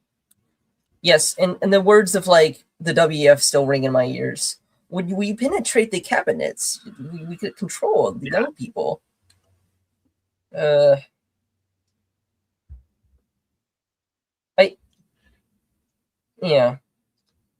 appreciate the comments from chat. I really do, because me too. We're all trying. We're really trying really hard to piece this stuff together. Yeah, it's just there's most of the stuff we can't know because this is all behind the scenes shadow stuff. We just can't know what's going on. But I do like to speculate on it. It's part of the fun of politics. So, I think that my answer stands. Sure. There is a lot of the government is compromised. Trump is being lied to about a lot of things. I still think he's a patriot, and on the basis that, I mean, like we just had that rescue mission where they went into Iran and got the colonel and managed to do it without losing anybody. And I still think that like the military is one of the most functional institutions we have in this country. I was hoping, but it ain't what it used to be. No, it's not. And I'm aware that like getting the permission to do all sorts of things in the military. When you're on the ground and you need to hit a position, getting permission to hit a military target is so difficult to the point that it actually gets people killed. Seeing it reform to some degree so that it's functional again makes me happy. But I can tell it's still not perfect. We're still not at 100%. We're still got a lot of fags and whatnot in the military. I got to push back on that a little bit. Losing two Sure. C-130s, two Little Birds, two Black Hawks, an F-15, and an A-10 in the course of 3 days is an unmitigated disaster. Yeah, And I don't. Yes, especially I considering don't believe for a second that no Americans have died in any of these crashes. I think we're just straight up being lied to. I think so too. That was really cool, the rescue thing. the obvious problem that people have with the rescue is that it costs like $300 million to do because of all the vehicles lost. And I don't even believe that it was a rescue, right? I know we're getting really far afield here, but what they deployed, the two C-130s, the Little Birds, the Black Hawks, that was a forward operating base deployment. They were setting up a landing strip to try and steal the enriched uranium. We're just being lied to constantly. That was a textbook special operations forward landing strip operation that just failed. And they're just lying to us. Because you don't need about two everything. C-130s to go rescue a guy. Those are that's for carrying equipment. I don't question people who say who have experience in a field and they've done it for years, and then they see something with their own two eyes that says, wait a second, this is a big fat lie. I always believe those people because I've been in that position too, and I get questioned for that too, because my background is in computer hardware. I see shit all the time going on with government and how they are in bed with, say, fabs and companies like Intel and AMD, and I'd have to agree. I can only believe you that there's something not quite right here, that there's lies being told, and that. But I'm also wouldn't be shocked if if the competency crisis was still ongoing. I think I agree with you. That's undeniable. The competency crisis is showing no signs it's going to be abating within our lifetime. Yeah, indeed. And there's still going to be all sorts of problems with our country at the end of this administration and even the end of the next. We have a long, long way to go with fixing things, if we even get the chance to do that at all. I mean, there's some people who are very black-pilled about the midterms and the next election, and I don't know if that's super warrant. That might be more warranted now that we're having this quagmire thing, but I didn't see it. I didn't see that being even a possibility until just a few weeks ago. Getting back to the question, I think it's very, very obvious that Trump, Susie Wiles, arch-Zionist Susie Wiles, has been acting as a gatekeeper for who gets to talk to Trump anyway since the beginning of the administration. So, Trump's only getting information and is only talking to people that Susie Wiles deems worth talking to. So that could go a long way to 3 of 12's point on his information being siloed. Yeah. But I think Trump's I think it's undeniable that he's been completely compromised by Israel. Now, what that looks like, how that happens. I remember at the beginning of his administration, Netanyahu showing up with a golden pager, basically as a threat. Do what we tell you, or we're going to kill you too, or we're going to blow you up. Yeah. And I think that basically what happens with what Yiz was saying about the seat of the president is that I don't know exactly when this started, but it probably after they killed JFK. JFK, yeah. Where a president gets in, he sat down and said, "Listen, we the Israelis are going to tell you to do this and that, and you're going to have to do it. These other things are things that you can do of your own free will, whatever. But if you don't, we're going to kill you and ruin your legacy." Okay, I have to push back on that a little bit because the thing with the pagers, the exploding pagers and exploding walkie-talkies, is that the reason why they were able to get them into the hands of the terrorists is because they intercepted the shipping of the devices and basically replace them with their own Israeli-made devices. In fact, they were buying them from.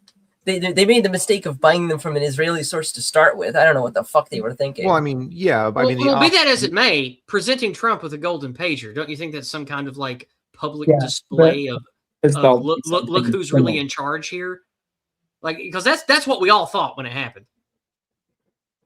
It's not what I thought. But it doesn't matter. I mean, if you guys have come to all to the same conclusion on that, that's just how I take it. I don't know. Yeah, I mean, I also don't like. What would be the motive for Netanyahu to be presenting a golden pager to Donald Trump? Like, I figured it was just sucking up.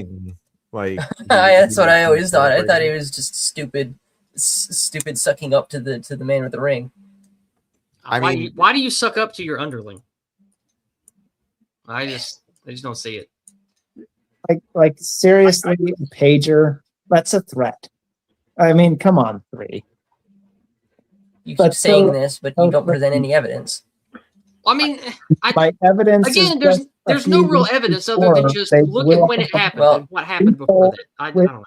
Yeah. Okay, you can keep believing whatever you want. I'm not going to stop you. Okay. I think it's funny. Okay, yeah. I don't think Israel has the power to actually force himself on Trump. I don't think they do. Well, okay, that's actually the point I was going to make. Like, what do you think he's being lied about? Like, he's been since day one. He's been pardoning Jewish money launderers and mafiosos. Yeah. And before he was president, I would have studied up on this if I had known I was going to be quizzed on it. But his mentor was Jewish. He married his daughter to a Jewish woman. Yeah, like we've said many times on this channel, I don't think Trump is being pressured into being a Zionist and working for Jews. He grew up with them. They've been his friends. They've bailed him out. Yeah. They're big money bros together. Yeah. I don't think he's being extorted. I think he genuinely wants to be on board with this. If Jeffrey Epstein was alive today, I bet Trump would pardon him. Probably. Right. Yeah, like he's a again. You're just saying things. Just saying things. I don't want to fight with anyone. Okay, well then stop saying things you can't back up with evidence. Okay. Well, I mean, you couldn't back up your side either, 3, because there's no evidence to be had. I've been backing it up for years, being on this show. No, I'm talking about the pager thing. Like, none of us have any evidence. We're just pointing to what's in front of us and saying, well, it looks like that. Broadcast. You look up who is UMPS. What was the mentor? Like, really? You don't think that, like, yeah, Roy Cohen, Trump's mentor. Yeah, I didn't remember the name. Yeah. Like, I'm just saying, right? So you wouldn't be the first time I was wrong. Jesus Christ. Yeah, look, I don't want to be too hard on 3 here, right? Like, I like to have people on who have different takes on things. That makes for interesting conversation. I don't want you guys to dogpile them or anything. No, it's just, I'm not being hard. I'm being accused of just saying things that are unsuspected. Right, that's what I wanted to push back on 3 here. 3, this is speculation on everyone's behalf, pointing to things that we know and extrapolating from that. There's no proof of any of this. This is all just extrapolation and discussion on the things that we know. Okay, roll a coin. Let's see. I don't know. Like what's your point? You're telling me that Trump is not embedded in with Jewish money?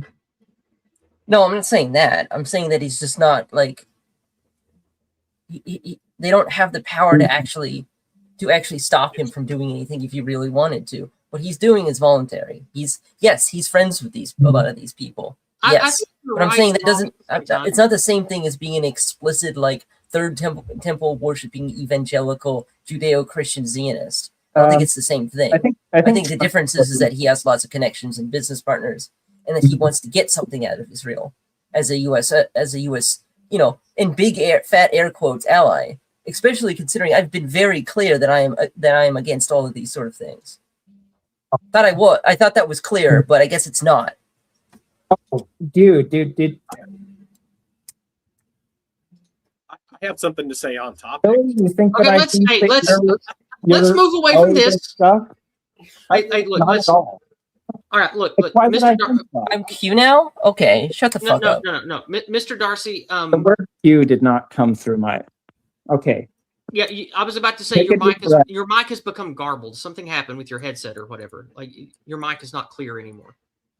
And I want to move on because we have spoken our piece back and forth on this. We have disagreements on this channel sometimes. That's good and fine. Let's move on. Fat Dave had something to say on topic. Take it away, Fat Dave. So I think in terms of the pardons, that there's a lot of political mechanisms that happen behind the scenes that that just involve money. Like people pay to get pardons. It costs, upwards of $100,000 to get a pardon. Yeah. And it's not just the Hebrews getting pardons. Like people get pardons all the fucking time. They just have to have enough money. And it's money and access. And I don't think it necessarily has to be as sinister as like, oh, it's some Zionist, thing or they're threatening Trump or whatever, even though, we know the JFK stuff. But I think that the whole mechanisms behind the pardoning system is a lot simpler than it being simpler and I don't know, in a way. I don't think it's as diabolical as some conspiracy. I think it's more of a business proposition. Yeah, it's who you know and who you can employ and how much money you have. And all of the usual suspects of the tiny hats, they have that network. They have that money. So, of course, their criminals get off easier. It's that simple. It really is that simple. That's my 2 cents on it. For the record, Free, I respect you. And I did not say that you were Q. I'm sorry if it sounded like I said that. Yeah, I've known 3 for years. He was certainly not and never has been a Q-tard. I've known him a long time. Okay. I apologize too. I really do. Apology accepted. Different, because I was looking up the reason why I was quiet is because I was also looking up Roy Cohn. That's cool. I'm glad that you two ladies kissed and made up because now it's time for memes. Well, speaking of ladies kissing and making up, I just discovered that I've actually been to that bar where the Arena Zarutska. Oh, the Dark Lady? Yeah. Yeah, I many years ago. They had a good dance floor. Okay, cool. Yeah. Was it full of homos back then? Yeah, it was a gay bar, but fag hags flock there, so it was Fag hags. That's a new one. Oh man, you Oh, never that's heard an that? old That's an old term. Seriously? That term Oh. was old when I was young. That's an old term. Oh, I've never heard that one before. That's great. I love it. Yeah, it's fag hags are straight girls who think gay dudes are great. It's fag hags are like the American version of fujoshi in Japan that fawn all over gay men.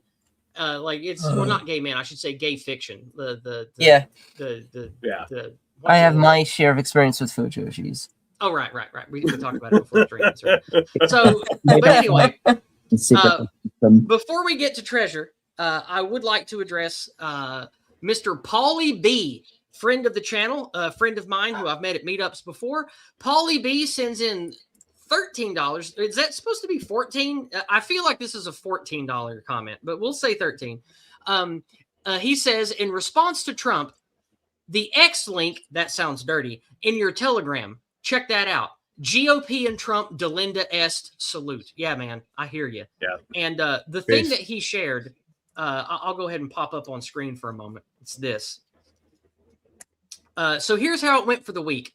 Iran is saying fuck you to Trump because they are confident they can recover from any damage he inflicts, but that the U.S. Israel will not recover. Netanyahu's war goal has now downgraded to simply doing as much destruction as possible to Iran, crippling the country in hopes that it will take them longer to recover. Israel has blackmail on Trump. That's arguable. I don't know. I think he willingly does their bidding, but whatever. That would put him in prison for the rest of his life, also permanently to destroy his relationship in Jared of Subway tier extinction event. The Trump family, the Trump legacy, the global brand of Trump organization would collapse and he would be open to massive criminal and civil litigation. Again, I don't see any evidence of that. I do see evidence of Trump just being on board from the beginning. Like, that's what I see evidence of, but whatever. And then number 4, Congress and the establishment are reacting with lethargy and deer in the headlights inaction to the crisis.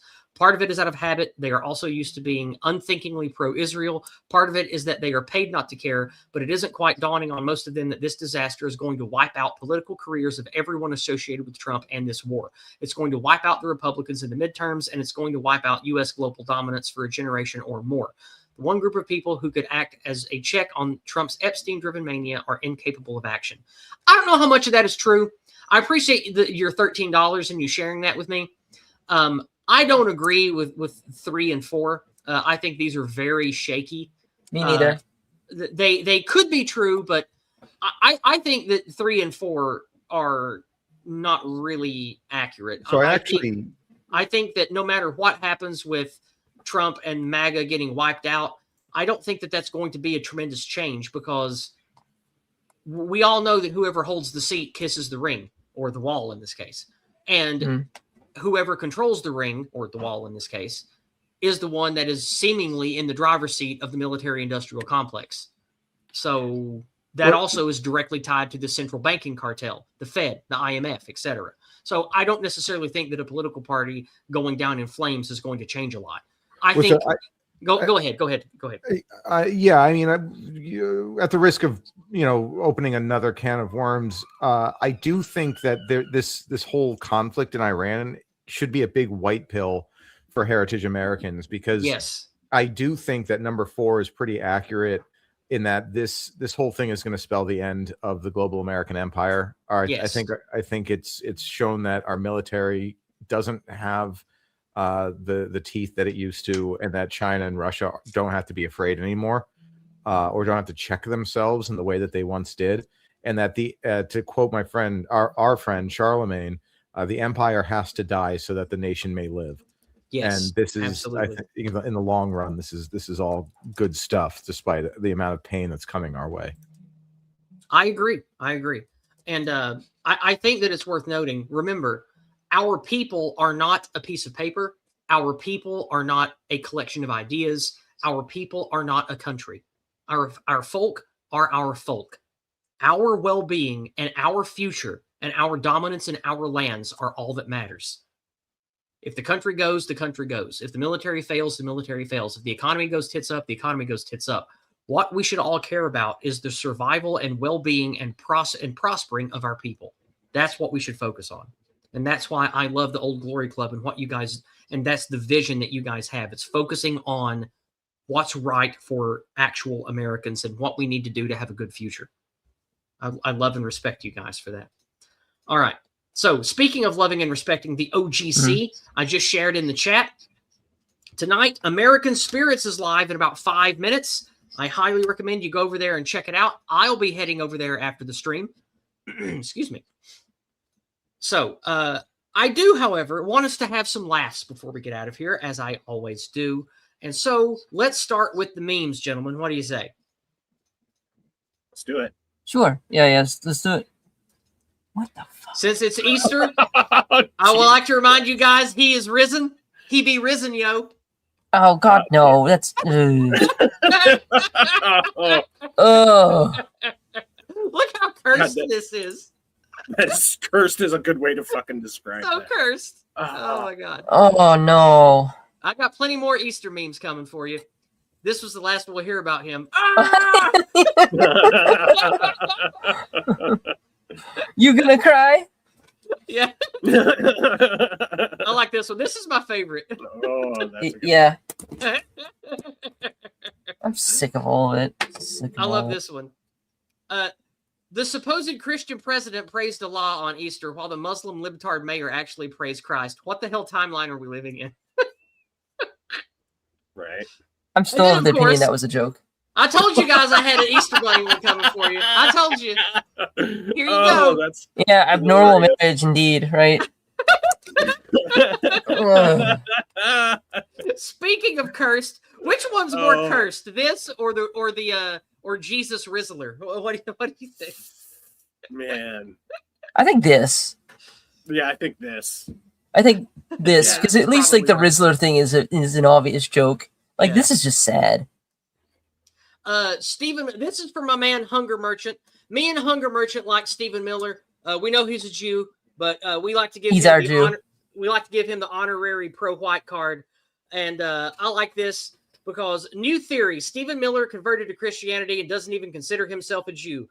No results when searching for Passover on Stephen Miller's timeline. Dude, that's a good fucking point. But Yeah, he that's a wishes great all Americans converso. a blessed and wonderful Easter. Oh. Stephen Miller for fucking president. I don't know if I go that far, but I do like him, and I like what he's been up to lately. Ah. I like him. I like him indeed. So I like this one. Oh, government to overhaul non-crime hate rules. Yeah. Yeah, I heard about this from Cyphos. He's basically saying that they're Yeah. running all the rules under the new Islamophobia laws. So what wasn't law breaking before will all now just be law breaking. It's not a non-crime anymore. It's actually just a fucking crime. Yeah. Well, too bad. I like this one. Average men's reaction after finding out what women's romance novels are actually like. 9 out of 12. It was not a fun time. Yeah. Then we have, I love this. Look at this guy's username, Aryan Rapist 88. Aryan what? Aryan Rapist 88. Love it. Oh, Spinning. This is a good one. This is a good take on the Blood Feast meme. Deborah Heartbleed, D, Massachusetts, 118 years old, first disabled indigenous lesbian senator. Please, God, just let me bring in more immigrants. Nothing else matters. Please, I'll do anything. I just want to see one more white woman raped before I die. Respectable, moderate, liberal. That's just the entire Congress. It's just those two people. Yeah, basically. Let me have this one. Name a better administration. I'll wait. Caligula and his horse. How dare you insult Caligula's horse? I like this one. Leader of racist extremist group is himself of mixed heritage. Bravo, JK, ahead of your time. So Nick Fuentes just needs to lose all his hair. Yeah. All right. This is great. The USA, a big ranch between Canada and Mexico where Israel grows soldiers to fight their wars. Oh God, I'm gonna That is so hang wrong. myself. And normally, since we have a new guy in chat, normally I like to end my meme sections with a George Floyd meme I haven't seen yet. This is one of the rare weeks I didn't find one.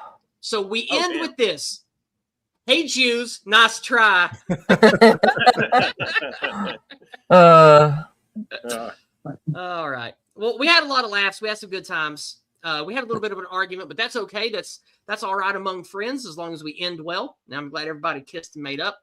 So with that being said, head on over to American Spirits. It's starting right now. And is there anything anybody wants to shill here at the very end? Speak now or forever hold your peace, but not in public. I think I'm just too fatigued. We got the Oddest Circle coming up on. We moved it to Thursdays. This week we're talking about Jacques Louis David and the French Revolution. Dave, move your microphone closer, dude. You're quiet. Move your mic. Sorry, I'm my voice is giving out. Anyhow, this week on Oddest Circle, we're talking about Jacques Louis David and the French Revolution and the art surrounding the French Revolution prior to Romanticism next week. So I'll throw the link in the chat here, but that's what I got going on. All right. I'll see you Thursday for that.